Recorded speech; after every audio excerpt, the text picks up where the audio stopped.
Oke, halo semuanya, selamat datang kembali di Starboy YouTube channel Indonesia. Pada kesempatan kali ini saya ingin membahas Vario 125 dalam kondisi standar ya teman-teman.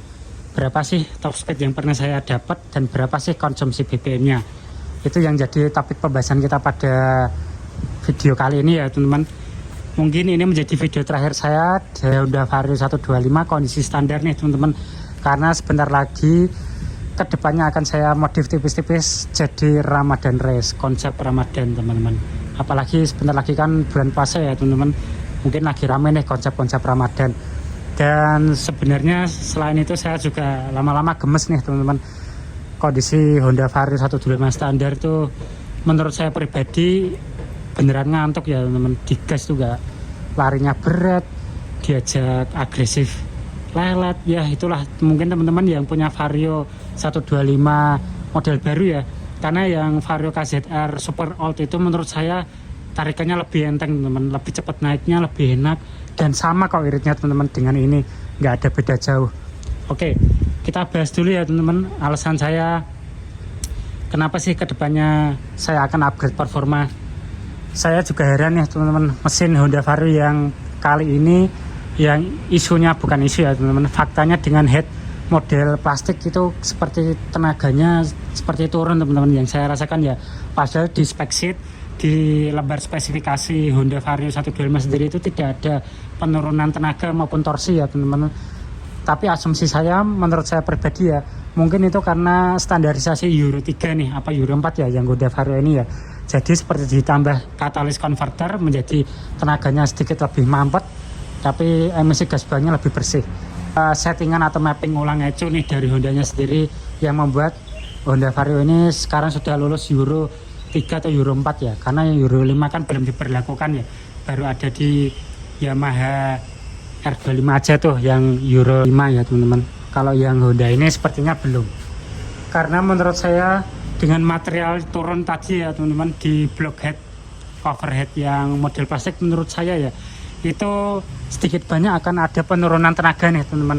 Karena menurut saya motor yang kencang itu mesti materialnya bagus, kayak seperti contoh ya teman-teman di GSX 150. Di situ kenapa dia berani berkitar di 13.000 RPM ya teman-teman, baru kena limit karena mereka yakin teman-teman akan material dan build quality di mesin itu bagus. Maka dari itu pabrikannya pede, dia bisa digeber sampai 13.000. Sedangkan Honda ya di CBR-nya sekitar 10.500 sudah berbet teman-teman, dan itu udah di setting sama ecunya ya. Saya yakin itu karena Honda sendiri gak pede ya buat nyeting RPM tinggi-tinggi, karena materialnya tuh gak bagus, gak sebagus Suzuki mungkin ya. Itu menurut saya pribadi.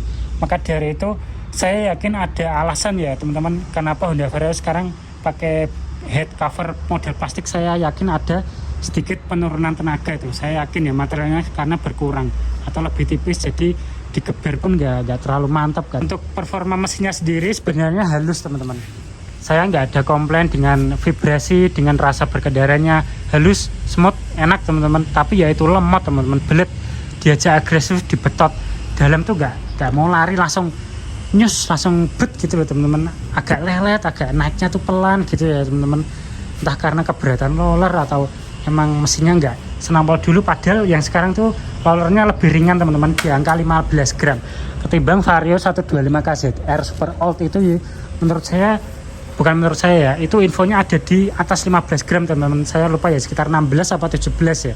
Padahal itu rollernya lebih berat tapi tarikan bawahnya lebih maknyos ya, lebih nyus, lebih set-set teman-teman. Itu yang saya rasakan ya di mesin Honda Vario 125 ini. Padahal yang saya rasakan tuh iritnya sama teman-teman. Bisa teman-teman lihat ya di video setelah ini, saya tuh ngetes untuk pemakaian dalam kota itu dapat sekitar 47-48 teman-teman. Itu gampang ya di dalam kota. Ketika di luar kota seperti saya perjalanan dari Kudus ke Jepara untuk bekerja setiap hari, itu di angka lebih dari 50 km per liter teman-teman. Teman-teman habis ini bisa simak ya, itu saya dapat sekitar 51,7 km per liter teman-teman, dengan aduh irit real cuy. Cara pengendaraan yang tentunya eco riding ya teman-teman, karena motor ini nggak bisa diajak sacet nih teman-teman, ya diurut-urut tipis, dirasakan, tapi ya lelet itu teman-teman. Setelah konsumsi BBM, berapa sih top speed yang pernah saya dapatkan nih di Honda Vario 125 LED Gen 3 ini? Saya mentok itu dengan bobot proporsi badan saya teman-teman yang lumayan kekar di tinggi 175 dan berat 75 kilo, saya cuma dapat 110 km per jam teman-teman. Itu saya sudah nunduk dan treknya lumayan panjang ya di area lingkar sana. Untuk yang orang Kudus pasti tahu sekitar di 1 kilometer teman-teman. Itu saya start benar-benar dari diem sepanjang 1 kilometer, saya nunduk, saya gas mentok, itu cuma dapat 110 km teman-teman. Dan itu untuk top speednya sendiri itu sebenarnya sama teman-teman dengan Vario 125 KZR Super Out ya. Dulu juga sama, kalau saya pernah punya mentoknya di 110, tapi nariknya cepat teman-teman, maksudnya naiknya tuh cepat, nggak selemot ini. Saya juga heran, padahal iritnya sama loh, spesifikasi katanya juga sama nih dari AHEM untuk mesinnya, tapi yang saya rasakan tuh yang Gen ini agak lebih lemot teman-teman. BBM-nya sendiri saya kombinasi ya teman-teman, kadang saya pakai Pertalite, kadang saya pakai pertama kalau habis servis, karena untuk kompresinya sendiri itu ada di angka 11/1 ya, itu masih oke kok sebenarnya teman-teman untuk pakai Pertalite. Tapi untuk jangka panjangnya sendiri tentu aja Honda pernah mengeklaim teman-teman, jadi untuk jangka panjangnya disarankan pakai RON 92 karena agar mesinnya tetap prima, engine-nya bisa adaptasi teman-teman, mau diisi Pertalite aman, diisi Pertamax juga oke. Nanti yang membedakan hanya di output tenaganya aja, konsumsi BBM dan emisi gas buang kalau nggak salah ya teman-teman. Saya pernah baca di link otomotif kalau nggak salah teman-teman. Di era injeksi awal Honda dulu, Honda pun pernah ngeklaim teman-teman kalau motor injeksinya tuh aman diisi premium teman-teman. Saya dulu pernah lihat banner ya ketika awal-awal injeksi Honda itu sekitar 2010-an teman-teman, di Super X125 dan di Honda Vario KZR yang tadi saya sebutkan ya, itu juga aman teman-teman walaupun sudah injeksi diisi premium, karena dari dulu Honda tuh mengeklaim kalau engine-nya tuh canggih teman-teman, engine-nya pinter, jadi dia bisa menyesuaikan jenis bahan bakar apa dengan tenaga, dan output tenaganya nanti menyesuaikan sendiri teman-teman. Kalau Honda tuh edukasinya benar-benar jojoran ya dulu waktu awal-awal injeksi, kalau motornya tuh aman sebenarnya diisi sampai premium tuh aman teman-teman, hanya mempengaruhi di output tenaga, output torsi, kehematan BBM-nya, emisi gas buangnya, dan juga jangka panjangnya atau keawetannya. Jadi tetap Honda itu menyarankan diisi Pertamax, tapi jika diisi RON 92 ke bawah sebenarnya aman aja. Juga pastinya jangka panjang untuk mesinnya teman-teman. Mungkin jika diisi dengan BBM kualitas lebih rendah akan mudah menumpuk sekali kerak dan kotoran teman-teman. Yaitu kembali lagi ke preferensi kalian masing-masing mau diisi BBM jenis apa.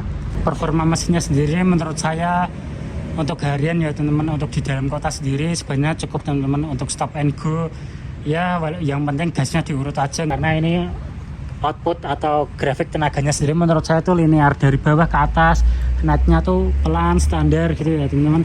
Ngisi teman-teman, tenaganya tuh ada, torsinya kerasa, cuman pelan banget gitu teman-teman, nggak bisa diajak agresif gitu, nggak sulit teman-teman. Kecuali kalau Vario 160 ya itu bener-bener mesinnya enak, cuman desainnya aja yang ngelawak menurut saya.